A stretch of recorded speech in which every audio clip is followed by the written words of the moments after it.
Bapak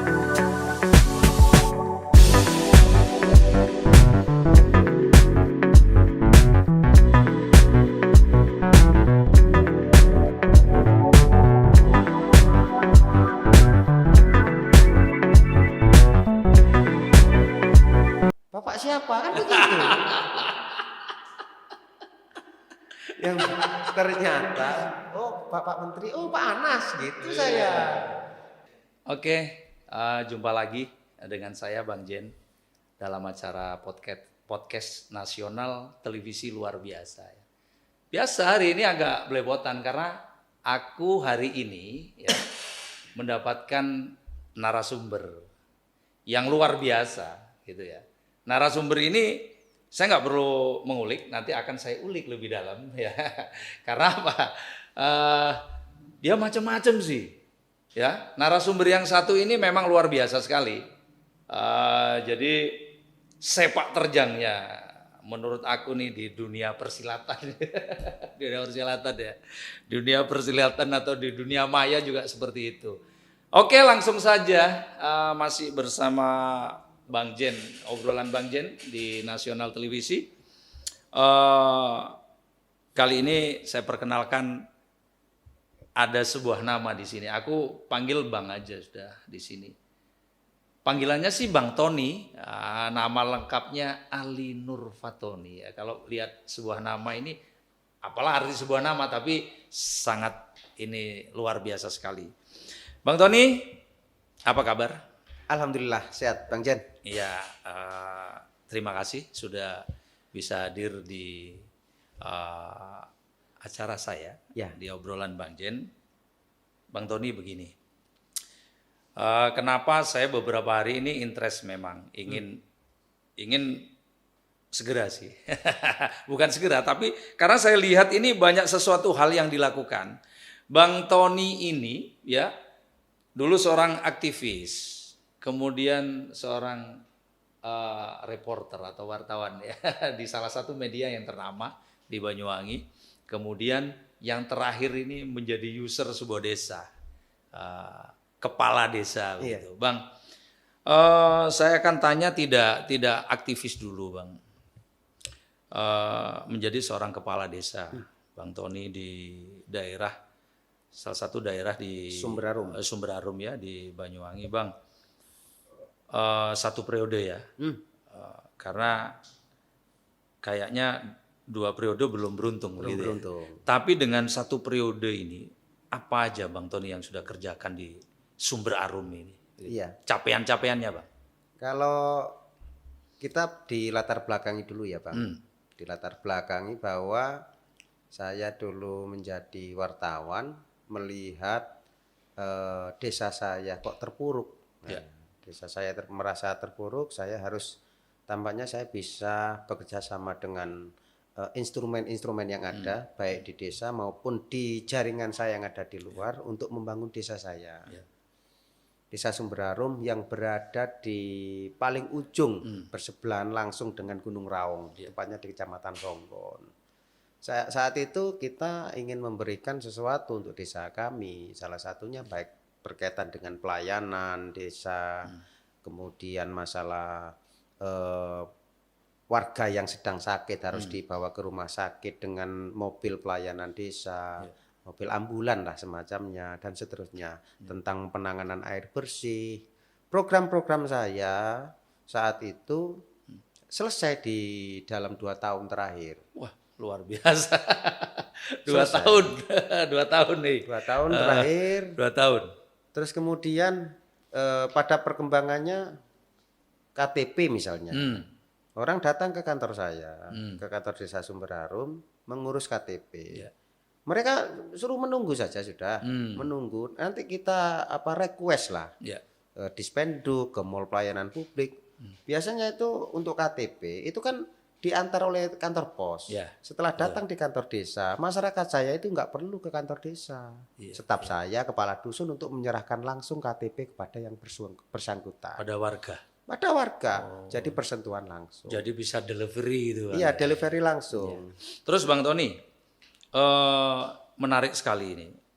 jabatan kepala desa tempo hari 5 tahun ya? 6 tahun. Oh 6 tahun. 6 tahun. Dalam kurun waktu 2 tahun sudah ada progres seperti itu. Progresnya begitu. Kemudian apa perbedaan yang signifikan sebelum dan setelah Bang Tony menjabat sebagai seorang kepala desa? Saya sebelum menjadi kepala desa tentu menjadi seorang reporter, jurnalis, sering menulis dan seterusnya. Setelah saya menjadi kepala desa tentu ada 3 hal.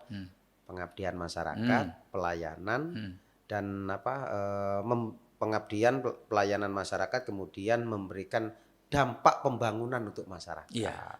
Jadi 3 ini sektor yang perlu kita lakukan untuk masyarakat. Enggak, tadi gini Bang Tony, itu kan perbedaan antara Bang Tony sebelum menjadi seorang kepala desa menjadi seorang reporter begitu.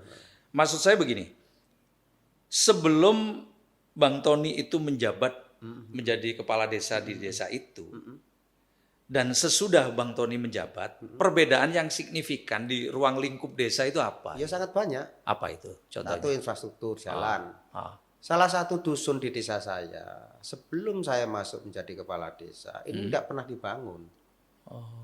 Hari ini sudah total, mungkin sudah 90%.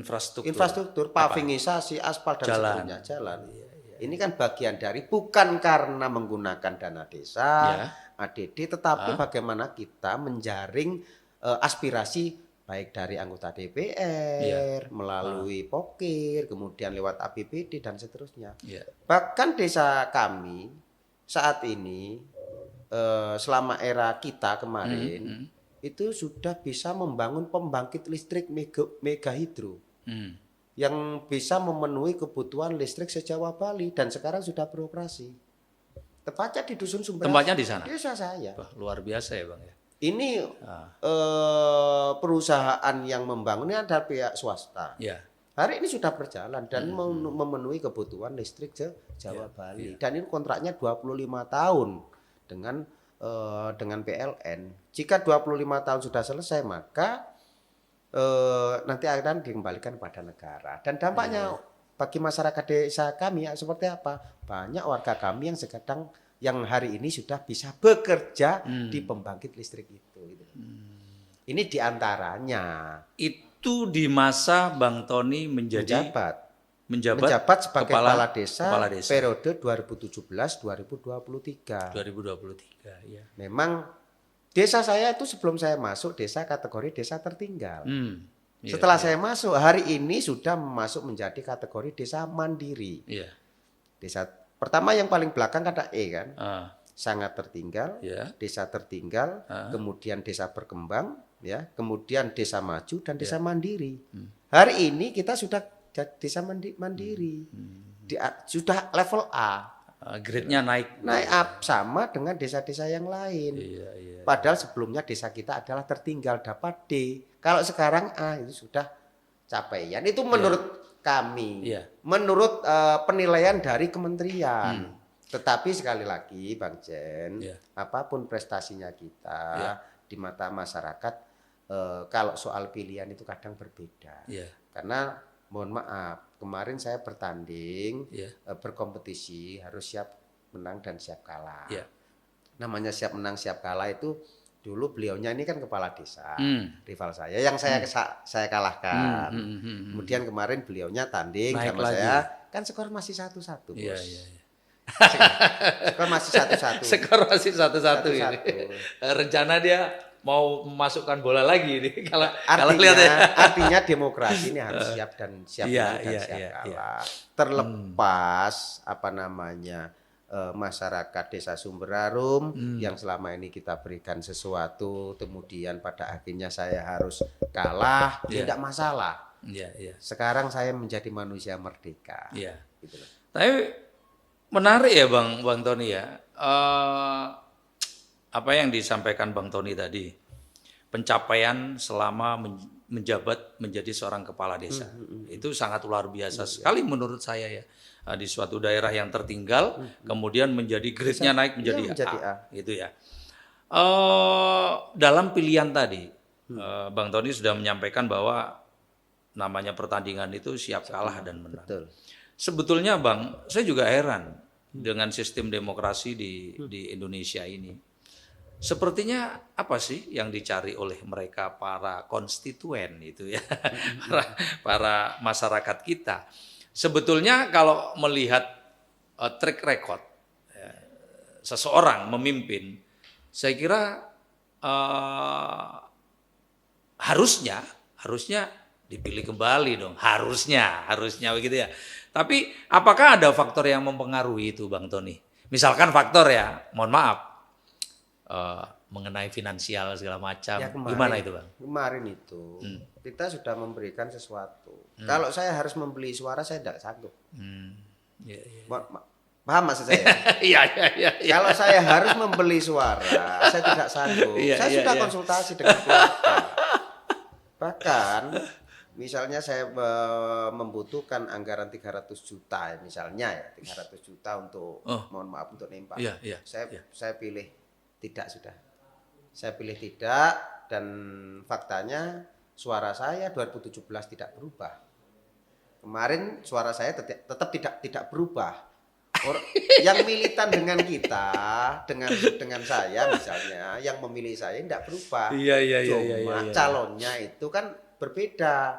Calonnya itu kan kalau 2014 itu ada 4, kemarin ada 3. Oh, gitu. 3. Kalau seandainya calonnya kita berandai-andai, kalau seandainya tetap 4 gitu ya, Bang ya? 4 ya saya leading. Kalau head to head insya Allah saya tetap leading. Bang Tony, ini luar biasa sekali.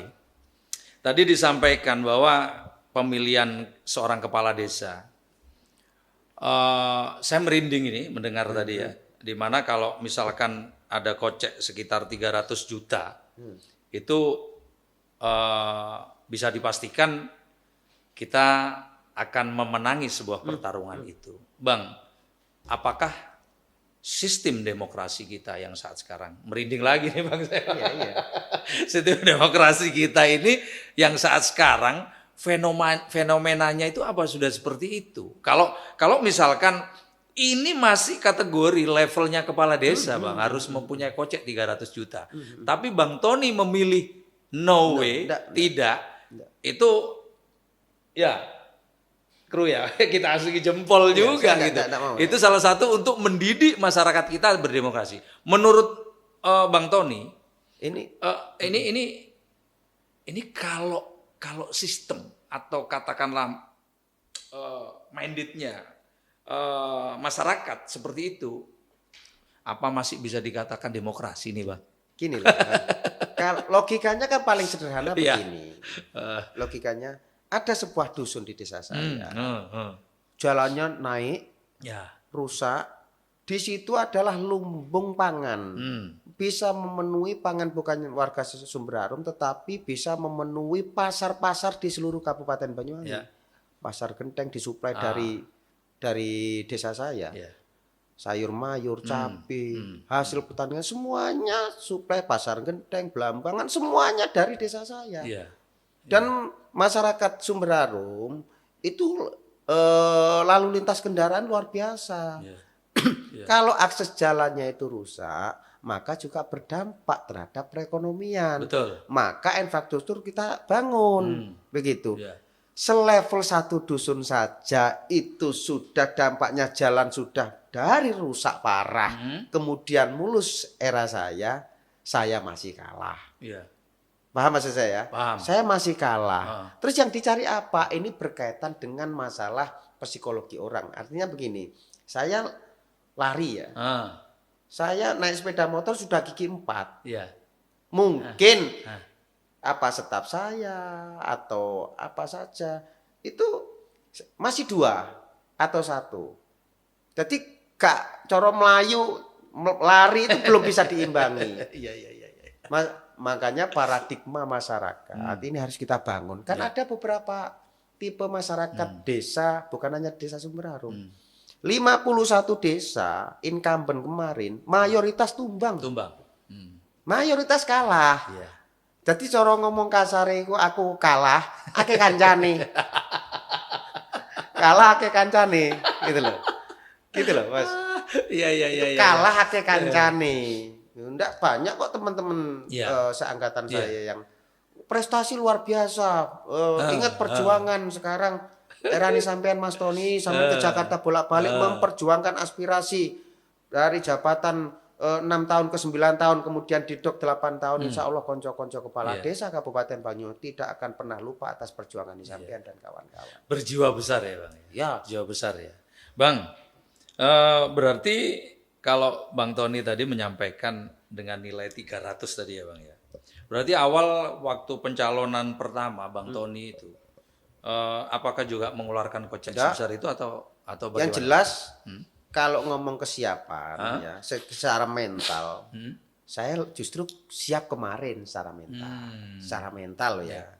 Karena di 2017 saya kan nggak pernah di rumah, Bos. Ya. Saya nggak pernah di rumah. Karena mulai tahun 99 saya sudah di Genteng. Sekolah. Sampai perguruan tinggi. Kemudian saya di wartawan ya. Kemudian saya menikah dapat luar kecamatan Songgon. Kemudian tiba-tiba nama Anwar Fatoni maju. Siapa Tony? Dulu kan ya tetap demokrasi. Kalau itu mirip wartawan biar cari-cari masalah begini. Tapi faktanya heronya masyarakat Desa Sumber Harum saat itu pengen orang baru, pengen begini, jaringannya banyak, begini dan sukses. Periode kedua setelah kita lakukan fakta dan data di lapangan, dampaknya sekali lagi ya masalah finansial. Berarti kan ayem Bang ya, walaupun tidak ini ya. Bahwa begitu saya tanpa beban. Ya, menjabat 6 tahun itu, Bang Tony kan ayem. Iya, karena 2 tahun setelah itu ayem kan Bang ya? Iya. Bahagia gitu loh. Iya, artinya kita sudah bisa memberikan atas kepercayaan masyarakat program-program saya yang kita sampaikan kepada masyarakat. Program air bersih salah satu dusun Pak, di dusun saya itu salah satu dusun meliputi RT 1 itu tidak pernah dimasukkan air bersih. Hari ini sudah bisa era saya Pak. Karena apa? Karena kita sudah membangun bentuk pengabdian ya, bentuk pengabdian. Kenapa saya tanya tadi Bang Tony bahagia gitu ya? Iya.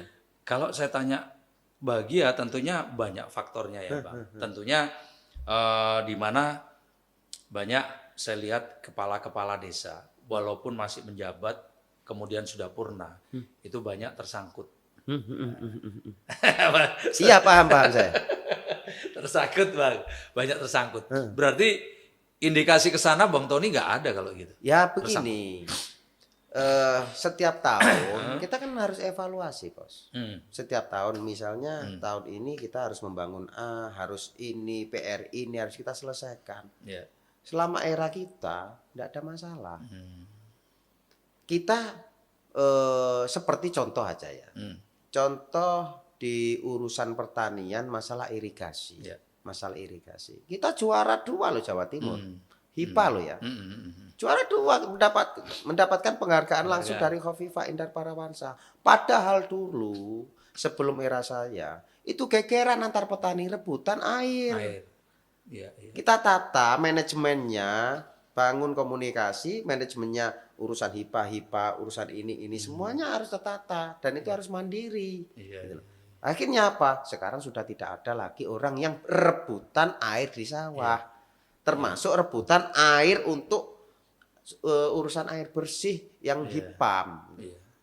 Ini sudah kita lakukan. Orang sakit dijemput kita sudah siapkan sopir, mobil desa, itu harus antar jemput ke rumah sakit gratis. Biayanya dari mana? Ya operasional kita yang kita pakai. Sopirnya, saya nggak pernah pakai mobilnya, APV itu. Dibawa sopir yang menjembatani. Bentuk penilaian kepada perangkat misalnya, kita harus ada reward and punishment. Harus ada, kalau prestasinya baik harus kita angkat. Kalau prestasinya kurang baik, dampaknya bagi masyarakat kan jelas. Berarti harus kita punishment, kita harus memberikan penilaian. Caranya bagaimana? Ya mutasi. Dari kepala dusun naik ke atas, dari staf jadi kepala dusun, dari kaur menjadi sekdes dan seterusnya, ini harus kita bangun. Bentuk apresiasi. Apresiasi. Bukan like and dislike loh ya. Jadi saya mendengar apa yang disampaikan Bang Tony tadi terkait jabatan 6 tahun menjadi kepala desa itu sudah ada capaian-capaian atau prestasi yang diukir di daerah Sumber Arum begitu ya. Tentunya sebetulnya masyarakat ini juga harus mengevaluasi lagi. Jadi gini, sebetulnya kalau saya masalah bicara kaitannya prestasi maupun non prestasi, saya sebetulnya ya malu lah Bang Jen, karena hari ini saya bukan lagi kepala desa. Iya, tapi enggak Bang. Saya tetap menghormati kepala desa yang terpilih. Enggak begitu Bang. Pemirsa juga biar tahu, ini edukasi Bang, edukasi. Karena kadang-kadang saya juga bingung. Saya bukan pengamat, bukan apa, tapi menyimak perilaku kepada masyarakat kita. Perilaku masyarakat kita ini juga prihatin juga ketika sudah menghadapi pesta demokrasi, mana yang pilkada, mana yang segala macam, mana yang pileg segala macam itu, justru saya prihatin Bang. Kalau perilaku masyarakat ini seperti itu, begitu ya, tidak bisa menghargai capaian-capaian apa yang dilakukan oleh seseorang. Bagaimana nanti bisa menghargai para leluhur-leluhur kita, Bang? Kalau ini sorry ya, Bang ya. Saya ini kan ada prinsip kalau mau nyalon apa saja itu ada 4. Ya. Duit. Apa itu duit? Satu pertama itu doa, ya kan. Yang kedua adalah usaha. Yang ketiga ikhtiar. Yang terakhir ini nggak bisa dilepaskan. Tawakal, pasrah pada Tuhan Yang Maha Esa. Kan begitu. Ya, betul itu. Satu-satunya kepala desa yang kalah, yang melakukan pisah pamit hanya saya, Bos. Iya. Jadi hari ini serah terima gitu ya. Kenal pamit begitu, Bang. Saya maksudnya enggak. Saya 11 Desember itu habis, ya. Hari itu juga saya mengundang seluruh komponen masyarakat, BPD, tokoh masyarakat, LPMD, RT, RW, semua HIPA-HIPAM, semuanya kita undang ke kantor desa, bidan, Pos Yandu dan semuanya melibatkan masyarakat kita undang. Saya sampaikan kepada masyarakat, pilkada sudah selesai, saya kalah, saya menerima apa yang menjadi garis rakyat. Di situ ya banyak ada yang menangis. Walaupun ada ya pro lawan, tidak masalah. Ada yang salam-salaman. Artinya yang dilakukan oleh saya itu tidak pernah dilakukan oleh kepala desa yang kalah. Betul. Tidak pernah. Saya punya videonya ada. Pak Tony pamit. 11 Desember 2017, 11 Desember 2023. Saya mengucapkan banyak terima kasih kepada masyarakat saya. Saya sudah 6 tahun, jenengan bisa bekerja sama dengan saya. Ucapan terima kasih saya selaku kepala desa itu sangat berdampak. Yang kedua, saya menaruh mohon maaf sebesar-besarnya kepada masyarakat Desa Sumber Arum. Selama saya menjabat, saya banyak kekeliruan, mohon saya dimaafkan, saya dan keluarga saya. Yang ketiga, saya menaruh harapan besar. Mari kita dukung kepala desa yang terpilih. Bagaimanapun juga, ini adalah pilihan rakyat. Saya nanti akan selaku warga biasa akan terus mendukung program-program yang dibangun oleh kepala desa terpilih. Kalau memang itu ada kekeliruan atau apa, yo perlu kita ingatkan. Tepuk tangan di situ. Wong dulu saja, Pak. Itu gini Bang, Abang ini nanti bisa memberikan inspirasi sebetulnya kepada mereka-mereka. Yang saya lihat mereka ini, saya nggak ngomong salah satu orang ya, tapi mereka itu kan banyak, bisa siapa saja. Ketika bertarung atau berkompetisi di suatu perhelatan, kadang-kadang kalah itu pegel Bang, cari wong Jawa. Pegel, tapi dengan apa yang disampaikan Bang Tony itu, waduh luar biasa itu. Luar biasa itu. Pengalaman itu kan, Bang. Saya itu kan punya pengalaman. Saya bertarung itu, kompetisi itu kan bukan hanya di kepala desa, Bang. Saya merasakan kekalahan itu hanya 2 kali, Bang. Apa itu, Bang? Pertama itu nyalon ketua komisariat Pergerakan Mahasiswa Islam Indonesia, Ibrahim Gendeng. Saya kalah. Itu pertama. Yang kedua pilkada kemarin.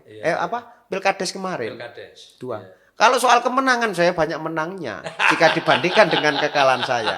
Maka itu Bang, Bang Tony ini termasuk salah satu sosok seorang yang banyak bersyukur, ya, karena Tuhan itu, Allah itu menciptakan dua hal, Iya. hitam putih gitu ya Bang. Iya. Enak elek, enak api. Nah. Tapi semua itu kentang. Udahlah Bang, tutup aja kepala desa. Saya kira sudah iya. banyak prestasinya begitu ya. Enggak, saya cenderung enggak enak karena saya lebih cenderung harus menghormati kepala desa. Ya. Ingat, saya kalau ingin mengulas, awal saya jadi, saya syukuran di rumah saya, semua saya undang. Kepala desa yang kalah, ya saya undang. Semua, di situ yang kalah menyampaikan, kita kasih kesempatan untuk menyampaikan. Ya, terima kasih Mas Tony, bla bla, sekarang menjadi bapak kita. Tepuk tangan. Dan itu satu-satunya enggak ada loh ya. Di desa-desa lain kepala desa menang, undang yang kalah dan datang. Kalau kemudian situasinya kemarin ketika saya kalah, di sana ada acara syukuran kemudian saya enggak diundang, itu adalah hak yang bersangkutan. Dia enggak masalah. Luar biasa Bang Tony. Udahlah. Ini enggak perlu sebetulnya minimal mengingatkan masyarakat khususnya desa Sumber ya, bahwa selama 6 tahun dipimpin oleh seseorang atau seseorang yang bijak, yang katakanlah objektif dalam menghadapi sesuatu hal. Bang, setelah kepala desa Bang, sebelumnya itu kan Bang Tony ini menjadi seorang reporter wartawan gitu Bang ya. Sebetulnya banyak kan pemikiran di masyarakat itu wartawan gitu ya. Itu sudah umum, bahasa kerennya itu reporter begitu ya. Itu kan banyak di masyarakat itu, ada wartawan seperti ini, dia banyak kadang-kadang intimidasi masyarakat, kadang-kadang itu membuat rasa tidak nyaman, begitu ya. Kalau misalkan ada sebuah kejadian mereka mau up, tergantung berapa begitu Bang. Pengalaman Bang Tony selama menjadi wartawan, apalagi media ternama ya, saya lihat itu, saya tahu dan juga saya pernah bersinggungan juga dengan Bang Tony. Tapi kalau menurut saya bagus lah. Tapi menurut pengalaman Bang Tony di lapangan sebagai wartawan itu seperti apa? Kalau saya kan tergontok saat itu ya, saya mengawali itu tahun 2011 ya jadi wartawan ya, hingga 7 tahun. Saya setiap kali saya ditaruh di bidang tertentu, umum pernah, kriminal pernah, semuanya saya pernah. Di olahraga pernah, saya terlibat langsung di dalamnya gitu loh. Berarti di olahraga. Saya termasuk sampai hari ini masih tercatat sebagai sekretaris Persewangi Banyuwangi, gitu. Dengan ketua presiden klub sekarang Pak Jos Rudi, dulu dengan Haji Nanang dan kawan-kawan lah. Terlibat langsung, makanya dalam dunia urusan olahraga saya harus all out. Kalau kita diberikan tugas beban untuk mengurus sesuatu ya kita harus all out. Kayak penulisannya ya seputar olahraga. Kalau kriminal ya seputar kriminal. Seputar pernah jangan main-main lah kalau urusan pemberitaan. Pemberitaan itu penting dan itu sekali lagi menjadi edukasi bagi masyarakat. Hal-hal yang sifatnya publik harus disampaikan kepada masyarakat. Terlepas saya pernah mau diancam, mau dibunuh dulu. Iya.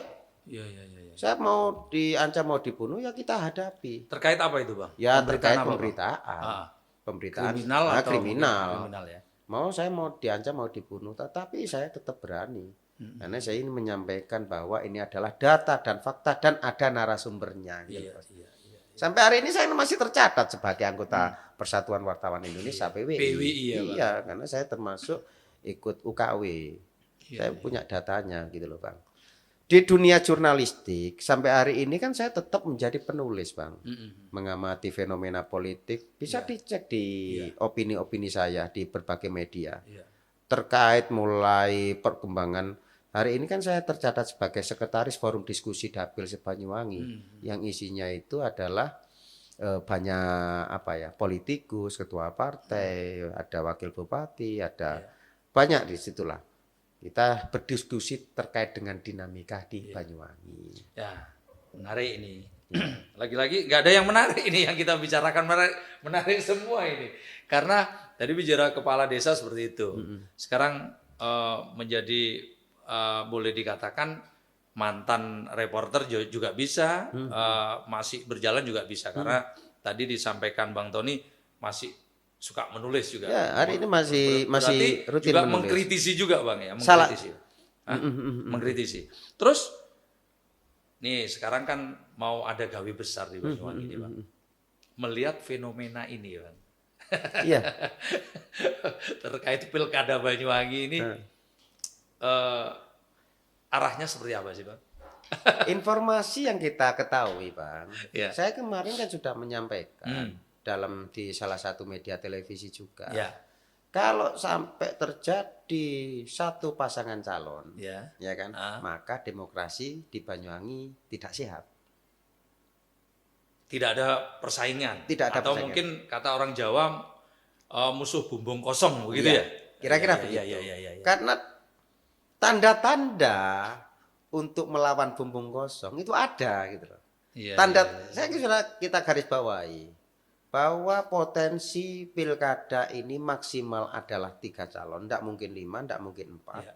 Dengan fenomena yang ada dan tidak mungkin maksimal itu 3, 2 sampai 8 bumbung kosong. Apa yang dampak apa tanda-tandanya itu juga ada, tanda-tanda itu ada beredarnya. Tetapi sekali lagi pemilik partai itu kan ada di Jakarta, Bos. Jaringan yang paling kuat di Jakarta, yang paling dekat dengan kantor-kantor Jakarta itu adalah ya cuma satu orang di Ketua Banyuwangi. partai? Ya bukan, Menpan RB. Bapak Abdullah Aswar Anas. Mohon maaf, lah. Ya ini kan benar kan? Saya ini kan diundang khusus sama Pak Anas itu. Ya itu Bos. yang mau saya tanyakan udah dijawab itu.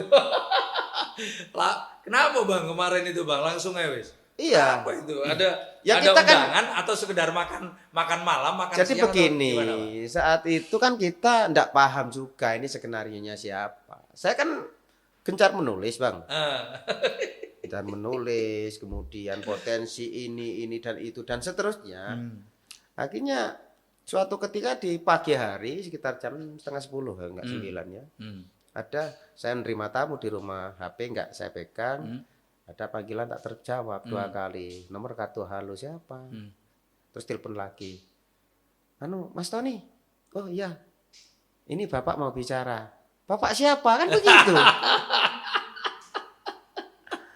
Yang ternyata Bapak Menteri, Pak Anas gitu saya. Singkat cerita ngobrol lah.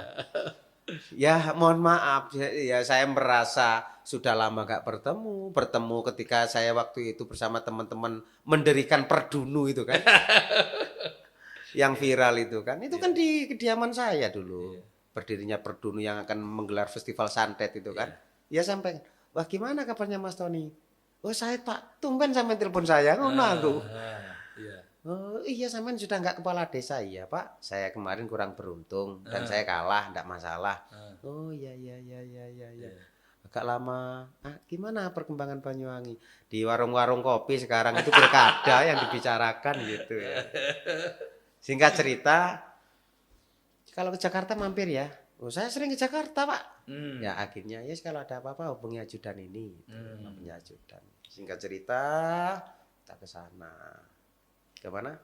Jakarta ya. Jakarta, di kantornya kita ngobrol. Saya ajak teman biar ada saksi, Bos. Iya.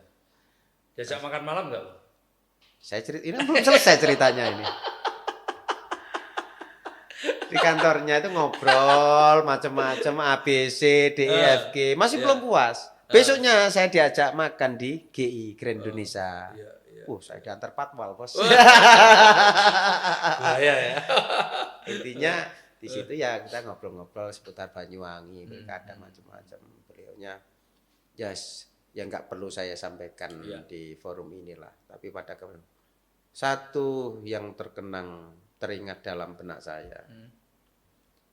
ndak usah lah nanti ibu, ndak perlulah pasang baliho di desa-desa. Tanda kan, paham maksud saya? Ya. Berarti kan jauh-jauh hari sudah disiapkan, ndak perlu masang baliho di desa-desa. Ya. Nanti dikira nepotisme gitu ya, Ya Bang. enggak. Kalau musimnya masa kampanye nggak perlu masang baliho di desa-desa. Iya kan. Ya nanti mungkin, ya mungkin dikira- dampaknya ya hari ini satu pasangan calon nggak ada lawan, ngapain pasang baliho kan begitu? Kira-kira begitu. Ini bisa arahnya kan sudah jelas. Ya akhirnya Bang. kita pulang Ya, dan ya, seterusnya ya, ya. gitulah. Ya, menarik. Oke lah.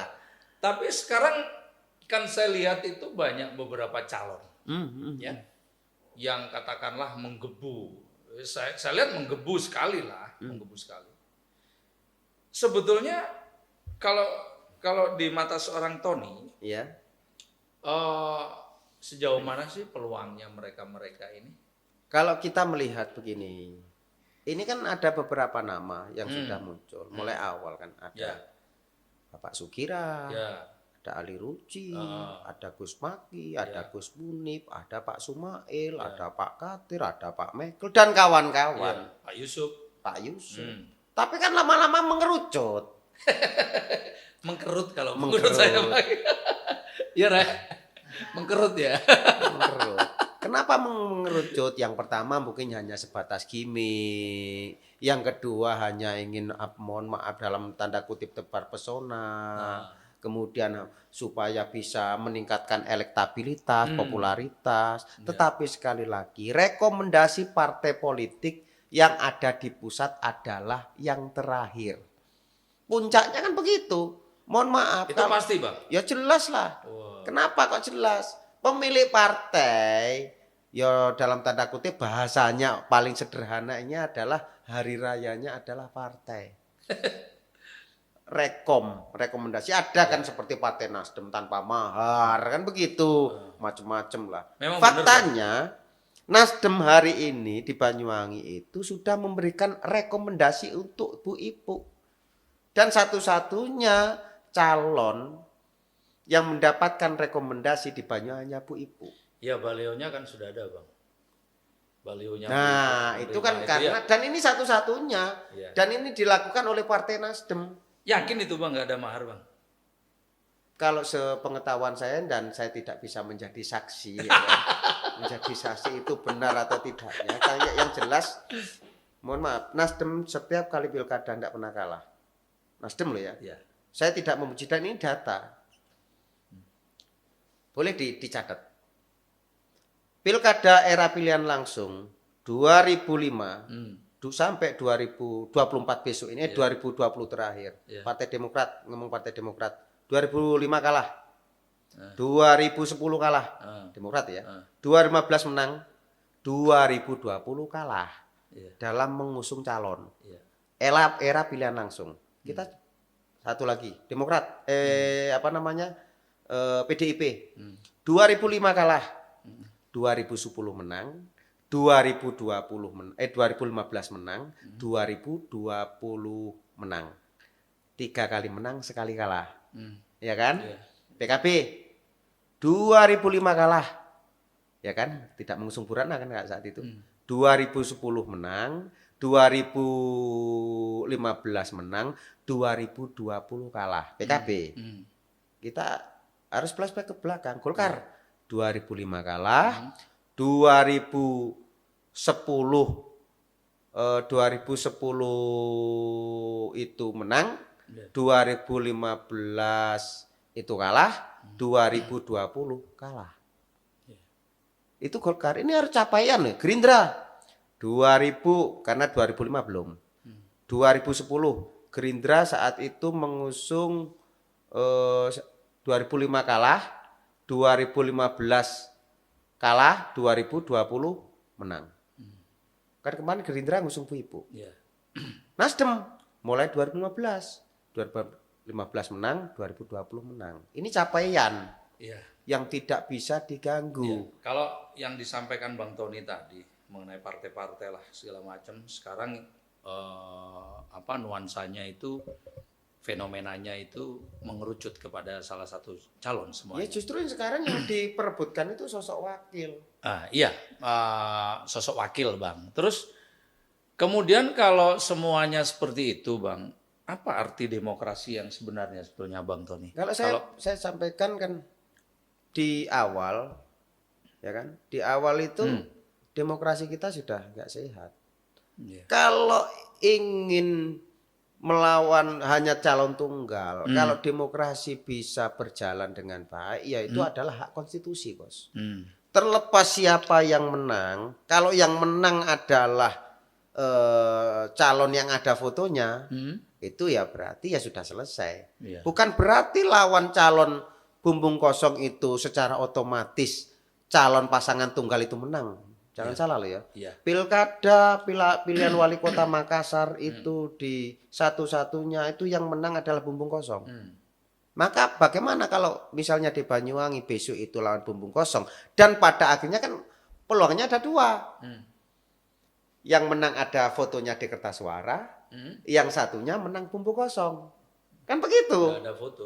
Nggak ada foto kan. Menang bumbung kosong atau menang yang ada fotonya. Kalau menang ada fotonya berarti dilantik dan untuk periode sampai 2029.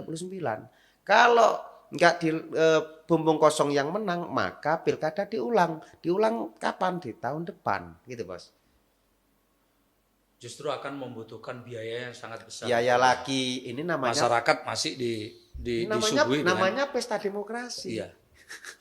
Namanya pesta demokrasi itu saatnya pesta kan berdemokrasi. Iya. Berdemokrasi untuk menentukan pilihan. Kalau lawan tunggal misalnya berarti ada yang kampanye jangan pilih, harus pilih bumbung kosong. Dikehendaki masyarakat ya begitu. Atas kehendak masyarakat. Iya. Tapi kan pemilihan kepala daerah ini beda dengan pemilihan ketua organisasi, Bang. Betul. Iya kan? Kalau ketua organisasi itu semuanya katakanlah sudah bahasa Jawanya mbit. Wes aku gak wani gitu ya. Saya gak berani lawan ini. Sudah saya memunculkan calon tunggal itu secara aklamasi disetujui dan itu fine-fine saja gitu ya. Tapi kan ini beda, Bang. Kalau nanti dengan bumbung kosong misalkan dengan bumbung kosong. Ketika yang ini tidak dikehendaki, yang misalkan calon yang ada fotonya tadi itu, justru yang tidak ada fotonya yang dipilih. Menang misalnya. Ini kan ya justru menurut saya akan memperpanjang, walaupun tadi Bang Tony itu menyampaikan bahwa ini kan pesta demokrasi begitu ya. Ini kan cenderung pesta demokrasi itu menghambur-hamburkan banyak uang kan, Bang. Begitu, Bang. Itu gimana pandangan Bang Tony dengan kalau kita KPU itu kan sudah kemarin baru dilantik komisioner itu kan 5 komisioner. Ya itu kan bagian dari tugas KPU selaku penyelenggara. Dan itu penyelenggara ini kan tugasnya untuk kalau itu memang menang yang bukan bumbung kosong berarti dilantik, proses pelantikan, penetapan, proses pelantikan. Kalau yang menang bumbung kosong, penetapan, menetapkan bumbung kosong, maka pilkada di Kabupaten Banyuwangi. Kalau seandainya lawan bumbung kosong loh ya, kalau seandainya bumbung kosong, maka keputusan diserahkan kepada KPU pusat, kemudian berbunyi karena ini bla bla bla bla, maka pilkada khusus Banyuwangi akan digelar di tahun depan. Mengenai dampak finansial itu tugas negara. Tugas negara menghamburkan uang ya tidak, karena semua adalah kewajiban negara untuk melaksanakan proses penyelenggaraan pilkada ulang. Contoh dulu Khofifah, Madura, yang di Madura dengan Pak Dekarwo itu, faktanya bagaimana? Ya walaupun diulang, apa yang terjadi? Khofifah tetap kalah di situ di Madura saat itu loh ya. Ingat kan waktu itu ketika Pak Dekarwo melawan Saifullah Yusuf jilid kedua.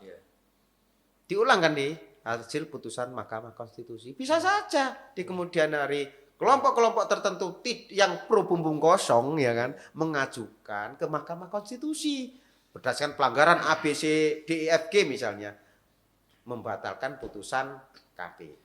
Ini menariknya dari obrolan kita pada hari ini yang tadi Bang Tony menyampaikan dengan Bang Tony menjadi kepala desa selama 6 tahun dengan proses pemilihan kepala daerah itu seperti ini. Saya rasa kalau Bang Tony tadi edukasinya ada lah, gitu ya, edukasinya ada.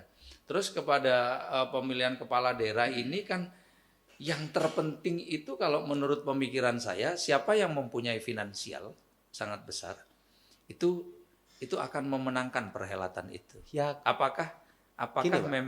Memang seperti itu? memang duit itu tadi ya. Doa, usaha. Namanya usaha itu ya usaha duit. Ya kan begitu, Bos. Iya.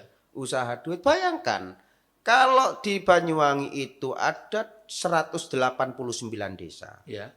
Ya kan? 189 desa. Kemudian kalau nggak salah 27 kelurahan ya. Ya. 15 apa 14 kan? Lupa saya.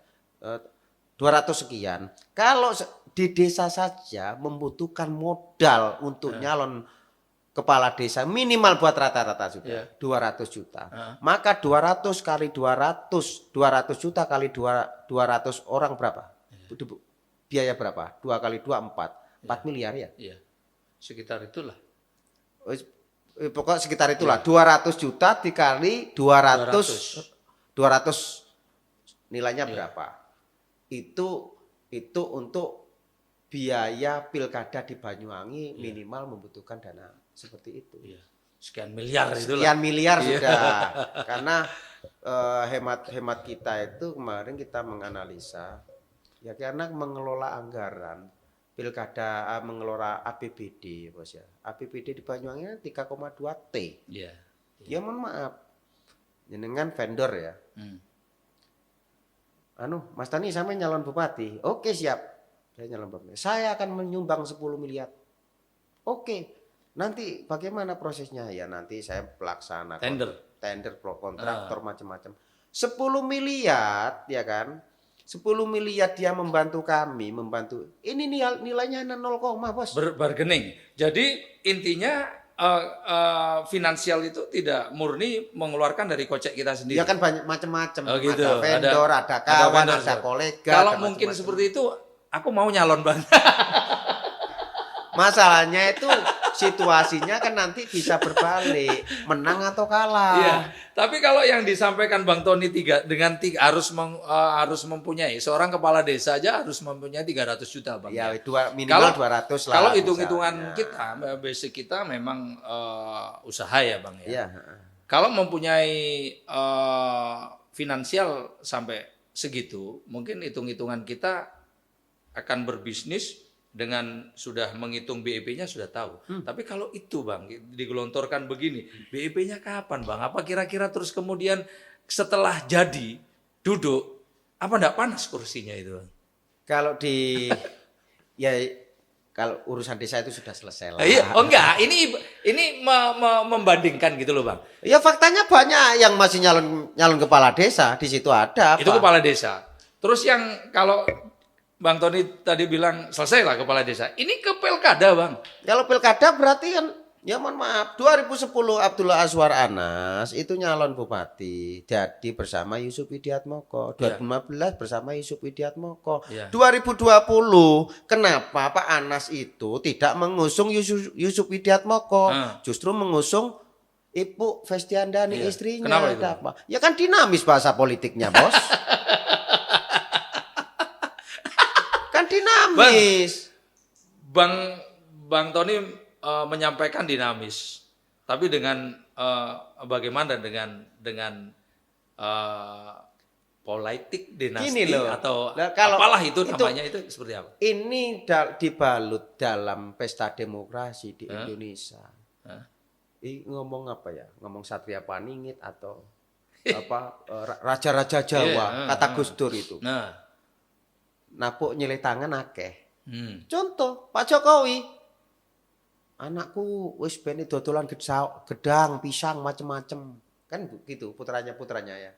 Faktanya apa? Gibran dunia politik nyalon wali kota jadi sekarang terpilih jadi wakil presiden. Menantunya Bobi Nasution sudah jelas wali kota Medan. Tapi legal kan Pak? Ya legal, itu pilihan rakyat. Iya. Pilihan rakyat. Nah yang mengatakan terus kemudian dengan ini politik dan itu dinasti hak, ini. Itu hak hak dari masing-masing Masyarakat. individu. Kalau masyarakat itu, mohon maaf, masyarakat itu misalnya tolak dinasti, gak wis kok arepe wong-wong kuyai, itu hak masyarakat. Dan juga ada yang menolak enggak lah, biar wong ini sudah berprestasi ngapain ganti-ganti, ya enggak masalah. Yang terpenting adalah dipilih suara, menang yang mana, kekuatan beropini. Intinya dari obrolan kita pada hari ini, sebuah demokrasi itu semuanya itu tergantung dari pilihan daripada masyarakat atau rakyat. Begitu Tergantung itu kan pola kampanyenya masing-masing calon. Betul. Yang menentukan adalah masyarakat. Paradigma masyarakat berarti kan berbeda-beda. walaupun punya finansial, enggak Belum punya tentu. finansial, tapi kalau masyarakat menghendaki kun fayakun jadi ya.